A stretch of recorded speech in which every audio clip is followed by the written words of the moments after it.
So I had a doctor's appointment for a psychologist 2 weeks after they showed up. They wanted me to put my son on medication, which I disagreed on. They failed to state that he was being bullied in school. He just lost his grandmother. And then you're going to take him away from his mother? Well, I can't say there was no blame. The night I partied, they came the following day. Mind you, I haven't really touched it in a long time. So, they took my children. So, what did I do?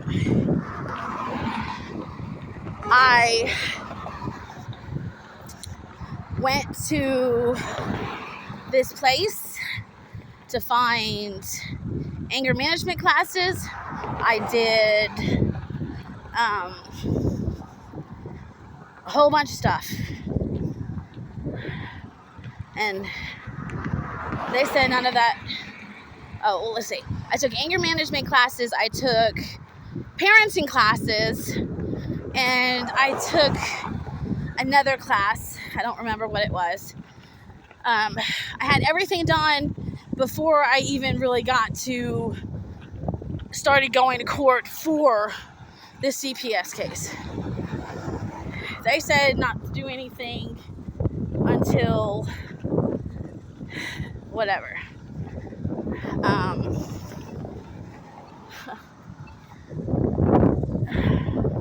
I was clean for 15 months, long story short. I was clean for 15 months.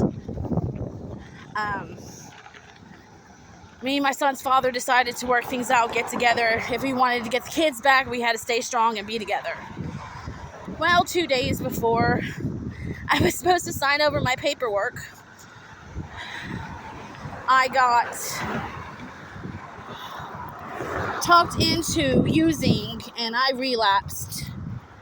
So we were supposed to sign the papers, get the kids back.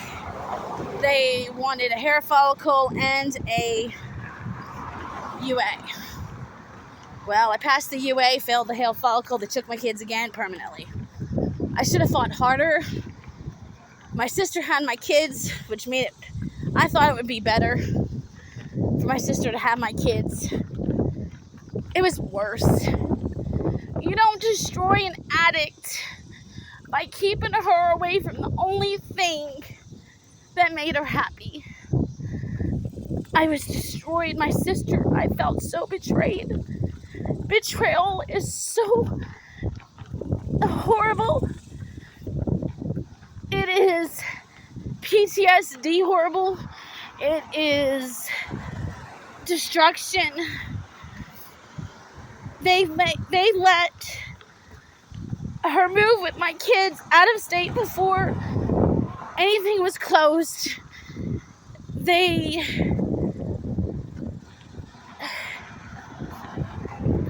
So after I failed my UA and relapsed, I went and put myself back into rehab. I finally admitted that I was an addict.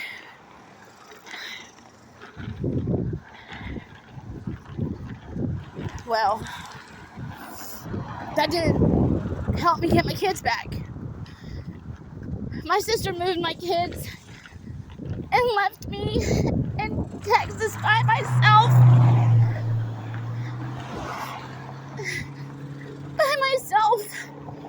I had nothing. I had a job that I transferred. I traveled, which was great, but once that job was gone, I had nothing. I was homeless. I couldn't stay with my sister. I had nobody in Texas. I found someone who I thought was somebody, and that was the worst mistake of my life. At 34, I moved to Kansas, caught my first case. It was used We were both on methamphetamines. He was very abusive, very narcissistic. I felt like property. I wasn't able to better myself. All I was able to do was stay in a room and look on the internet for somebody he can have fun with. Never wish that on anybody.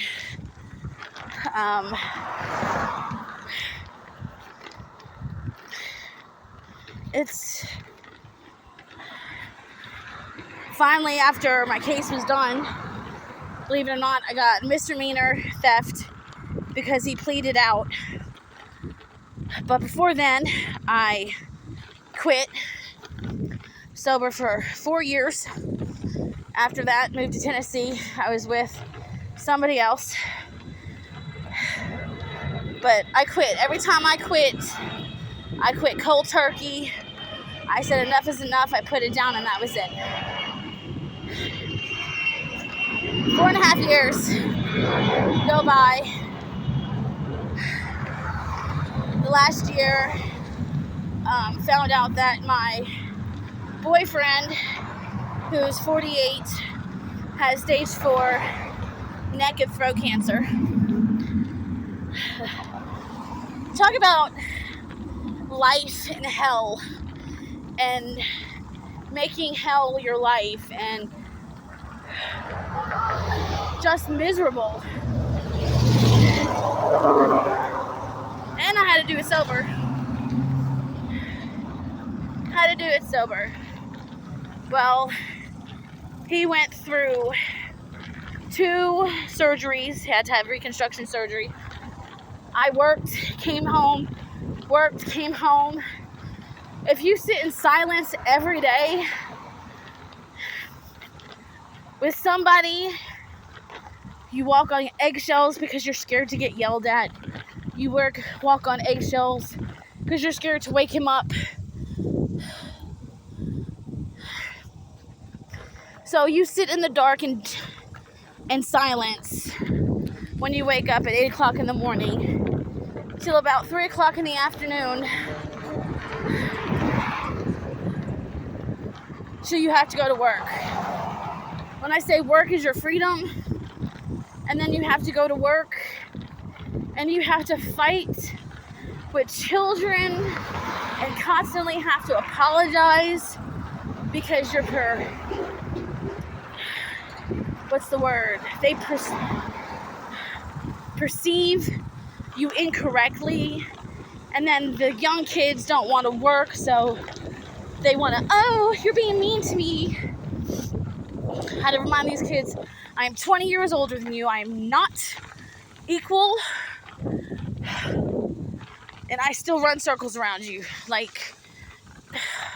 But no, I got in trouble because I told a child that put the dishes where they go because I didn't know where the answer was, because you've been working here for 2 weeks. You pull up a plate, you take it, touch it every day you work. You sit in front of you for 8 hours and then ask me where you want me to put them? But I'm the wrong. So Mark ends up leaving me after his last chemo treatment and leaves. Well, this addict finally has freedom. It's like an animal in a locked cage. What does she do? She relapses because she wants to fucking have fun. She's been in hell and miserable for 2.5 years. And now it's just gone. So she's gonna have fun. So what do? I relapse. To me, it was fine. I worked, did my thing, lost weight. Finally was able to feel touch of somebody. Somebody was actually interested in me from all the weight I gained from being depressed, miserable, not doing anything. We lived in a motel room, so there's no space, only a bed. Oh, so miserable. So, anyways, after all that, Mark gets sick again. So what do? I come run to the rescue. Tell my boss that I have to leave for a couple of months to go help out. He had 3 holes in his face, was on his deathbed again.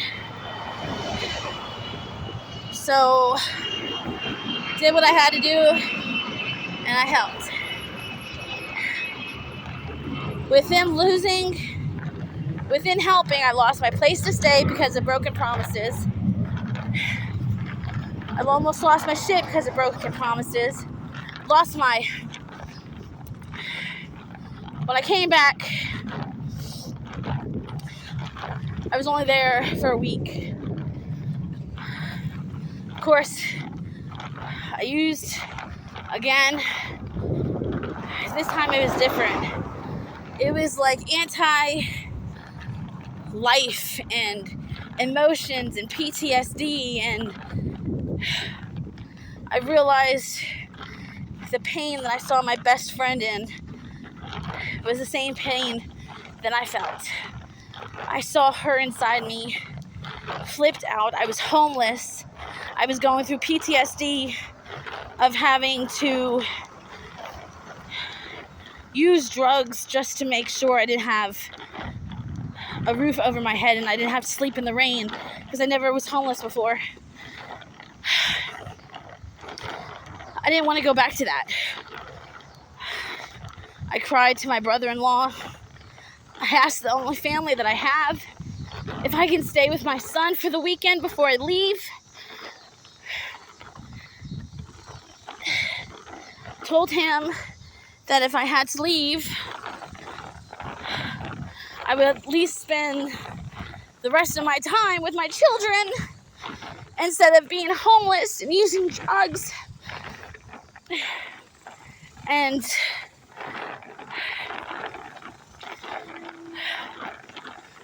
I just wanted to be pure with love, be with my children, my nieces, my nephew, and I got shunned. What have I done to people so horrible that you would shun me away when I ask for help? But then I'm the addict.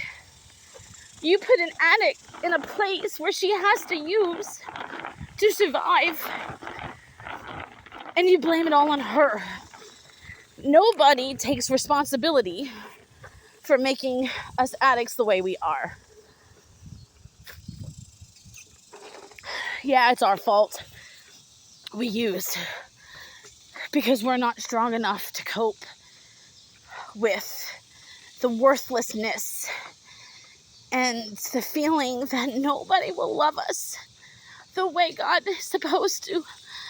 No one will show us love that everybody else gets to enjoy.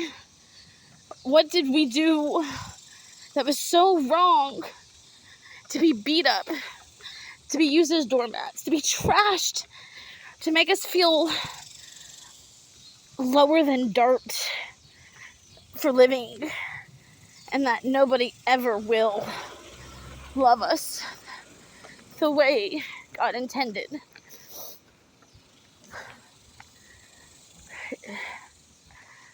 You know, only family I have, because I've been abandoned by it all.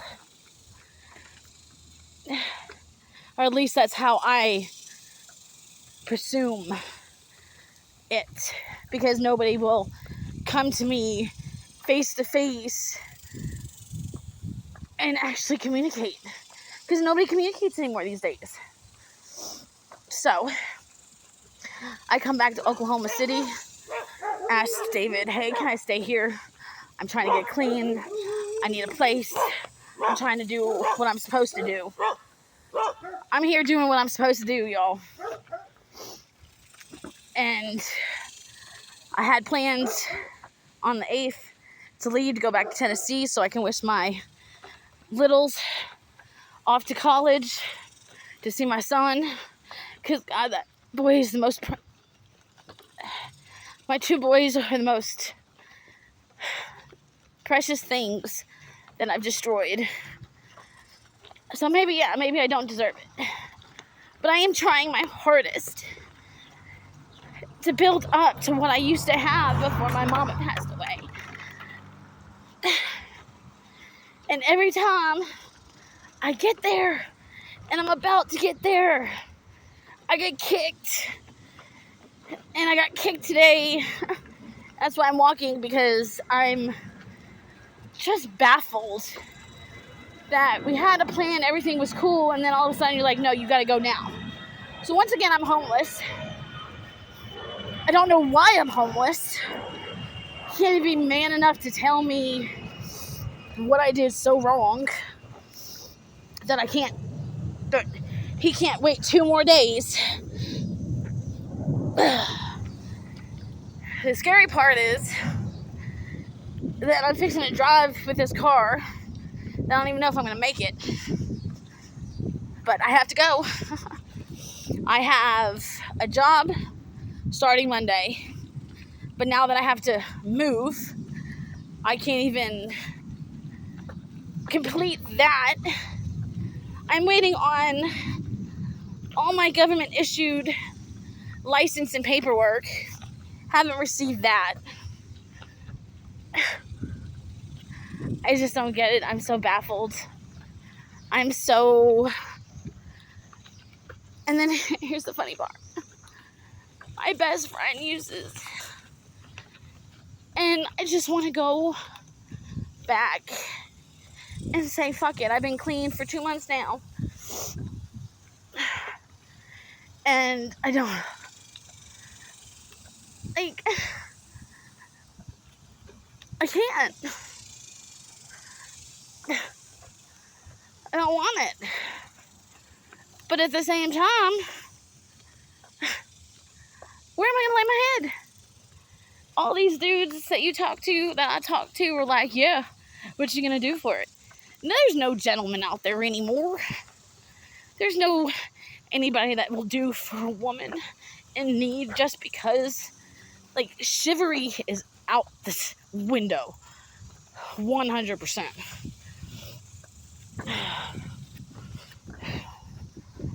So I have to pack up, clean. I need a new tire. Oh, I don't even have a lighter. Good job for me. And pray to God. Well, I don't have to pray to God because I really don't want to use, but what do you do when there's nothing else to do and everybody's doing it, right? Go with the flow so you're not bored. Nah. Reason why I quit is for her. One of the reasons. Because I can't help her when I'm a wreck. But now I'm going to be even more of a wreck.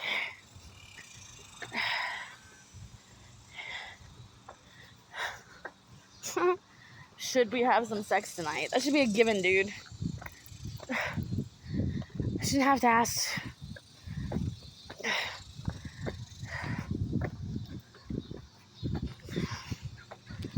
So I'm just walking. Clear my head.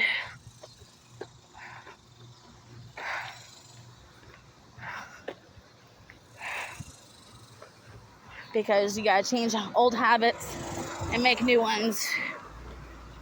I need to clear my head as I walk.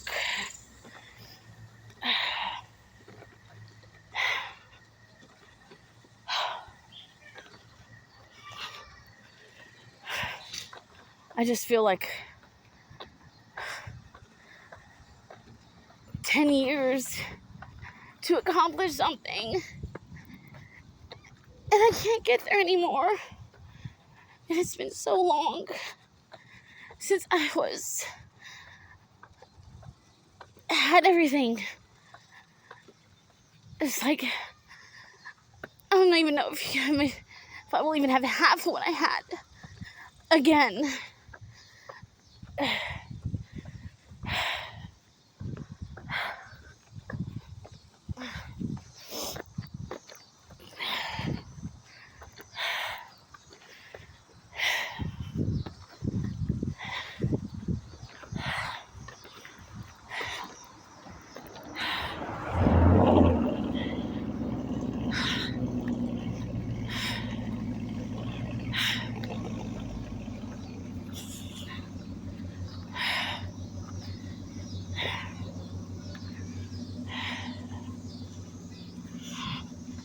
So I'm just gonna walk, clear my head.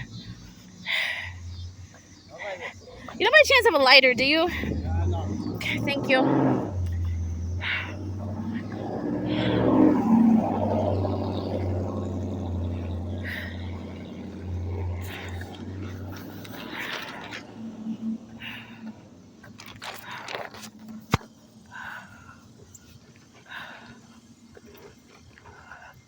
So this is Midwest City, Oklahoma.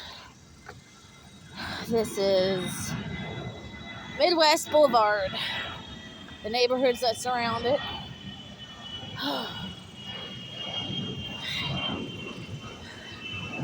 I usually walk and play Pokemon. Keeps me away from doing wrong. Keeps me moving so my days don't ring together or run together.